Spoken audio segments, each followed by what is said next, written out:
اليوم أعزائي المشاهدين غنحكي لكم على قصة الكارطة والأسرار الغامضة والمريبة المحيطة بها. مثلا علاش كيستعملوها الشوافات والمشعوذين، وعلاش ما كاينينش 98 فيها، وشنو هو السر اللي كيثير الشك في لعبة الروندا. لكن قبل ذلك كنتمنى منكم تشتركوا في القناة، وإذا عجبكم الفيديو تضغطوا على زر الإعجاب. ونبداو على بركة الله حكاية لابراخا إسبانيولا، وهو الاسم الحقيقي للكارطة. المصدر ديال الكارطة المعروفة عند المغاربة هو إسبانيا، وكارطة كلمة إسبانيا كتعني باللغة العربية بطاقة، لكن اسم الكارطة الحقيقي هو براخا إسبانيولا، والترجمة ديالها فيها جوج تأويلات. الأول هو مجموعة الأوراق اللعب الإسبانية، والثاني هو المناورة الإسبانية. وكيف ما عند الإسبان براخا إسبانيولا، عند الفرنسيين تاروت مارسيليا، وعند الإيطاليين ديناري.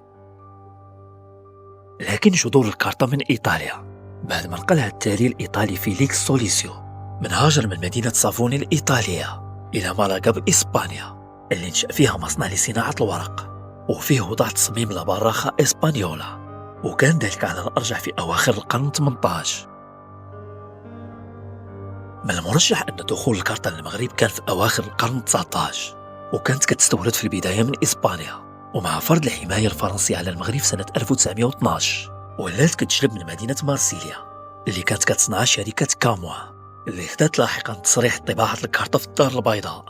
وللإشارة، طباعة أوراق الكارطة كتطلب رخصة وماشي سهل الحصول عليها.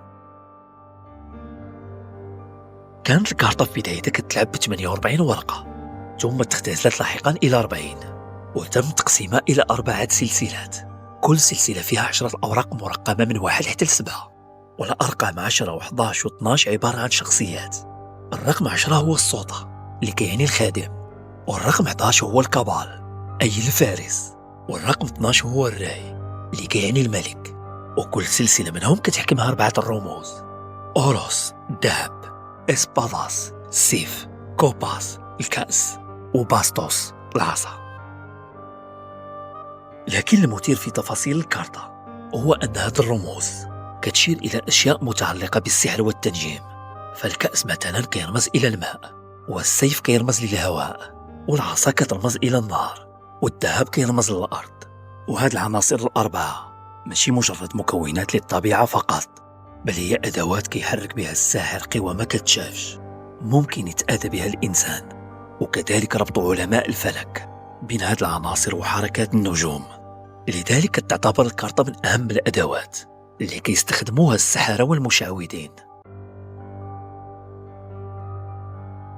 بخصوص سبب حذف الرقمين 8 و9 من أوراق الكارطة فهو غير واضح، لكن إحدى الفرضيات كتقول أن الحذف تم ربما بسبب تكريم الرقم 7، وجعل نهاية الأرقام الأساسية عند هذا الرقم نظرا لقدسيته في النصوص الدينية، مثل 7 سماوات و7 بقرات سمان و7 المثاني، إضافة لبعض المعتقدات الشعبية ك7 رجال و7 أمواج.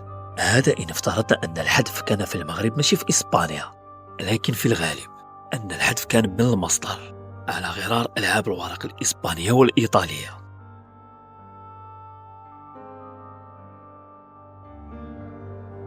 كتعتبر الروندا هي أشهر لعبة كتلعب بها الكارطة، والاعتقاد الشائع هو أن كلمة روندا هي كلمة كتعني بالإسبانية دائرة أو دائري، بحكم أن اللاعبين كيكونوا جالسين بشكل دائري حول طاولة اللعب، والطاولة بالإسبانية هي ميسا. وميسا مصطلح مهم في عالم الروندا لأنه مرتبط بالتتويج بإحدى جولات الروندا، واللي كيتسمى عند لاعبي الروندا بالطرح.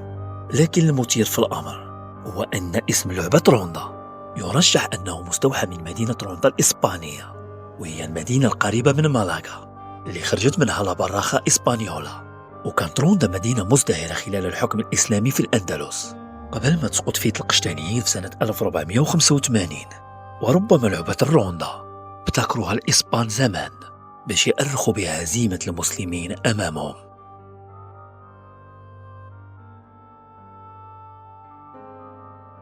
كنتمنى لعجبكم الفيديو تشتركوا في القناة، وكذلك تضغطوا على زر الإعجاب. تحياتي لكم كاملين.